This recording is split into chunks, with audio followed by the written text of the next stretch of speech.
Bonjour et bienvenue. Aujourd'hui, je vais vous raconter l'histoire du paysan et du cheval blanc. Installez-vous confortablement, fermez les yeux et laissons place maintenant à l'histoire.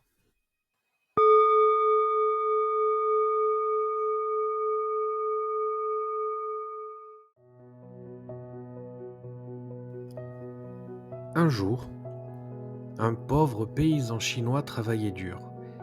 Il était aidé dans les travaux des champs par son fils. Un jour, rassemblant toutes ses économies, il partit au marché acheter une bête pour soulager leur labeur. Il ramena un superbe cheval blanc pour tirer la charrette, rentrer les récoltes, rapporter le bois et faire bien d'autres tâches encore, ce qui satisfaisait les deux hommes. Leur voisin, voyant cela, se montra jaloux et proposa au pauvre paysan d'acheter le cheval. Le paysan répondit : « Ce cheval est beaucoup plus qu'un animal pour moi. C'est un ami. Je ne veux pas le vendre. » Un jour, le cheval sauta au-dessus de la clôture et disparut. Le voisin, passant devant l'écurie vide, dit au fermier : « C'était prévisible qu'on volerait cette bête. Pourquoi ne me l'avez-vous pas vendue ? Vous n'avez pas eu de chance. » Le paysan se montra plus avisé. « N'exagérons rien, dit-il. Le cheval ne se trouve plus dans l'écurie, c'est un fait. Tout le reste n'est qu'une question d'appréciation de votre part. Comment savoir si c'est une chance ou une malchance ? Nous ne connaissons qu'un fragment de l'histoire. Qui sait ce qui deviendra ? » Le voisin se moquait du vieil homme. Il le considérait depuis longtemps comme un simple d'esprit. Le fermier n'étant pas assez riche pour s'acheter un autre cheval, il continua de travailler dur avec son fils. 15 jours plus tard, le cheval revint. Il n'avait pas été volé. Il était tout simplement parti et a ramené une douzaine de chevaux sauvages de son escapade. Le voisin du fermier vint lui rendre visite. « Vous aviez raison, ce n'était pas un vol. Vous avez de la chance. »« Je n'irai pas jusque-là, dit le paysan. Je me contenterai de dire que mon cheval est revenu. Comment savoir si c'est une chance ou une malchance ? » Le paysan demanda à son fils de dresser les étalons sauvages, ce qu'il entreprit.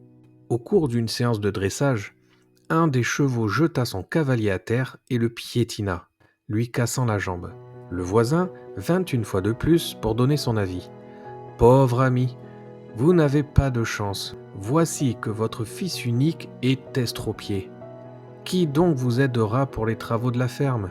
Vous êtes vraiment à plaindre. » « Voyons, rétorqua le paysan, n'allez pas si vite. Mon fils a perdu l'usage de ses jambes, c'est tout. Qui peut nous dire si c'est un mal ou un bien dans l'avenir ? Nul ne peut nous le prédire. » Quelque temps plus tard, la guerre éclata. Tous les jeunes hommes du village furent enrôlés dans l'armée, sauf le fils du pauvre paysan qui était invalide. « Vieil homme, se lamenta le voisin, vous aviez raison, votre fils ne peut plus marcher, mais il reste auprès de vous, tandis que mon fils va se faire tuer à la guerre. »« Je vous en prie, répondit le paysan, ne jugez pas hâtivement. Vos jeunes sont enrôlés dans l'armée, le mien reste à la maison. C'est tout ce que nous puissions dire. Est-ce un bien ou un mal ? Qui peut le dire ? Il faut savoir que les choses ne changent pas. Mais change ta façon de voir les choses, cela suffit.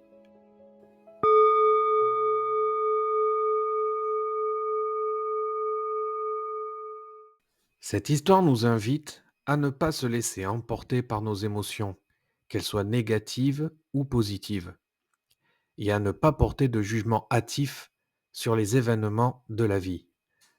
Nous ne pouvons pas prédire l'avenir. Face à un événement, il existe une infinité de possibilités qui nous échappent. Peut-être que des expériences douloureuses que nous pouvons traverser nous seront utiles un jour. Voilà, l'histoire prend fin. J'espère qu'elle vous aura plu. Prenez soin de vous et à bientôt.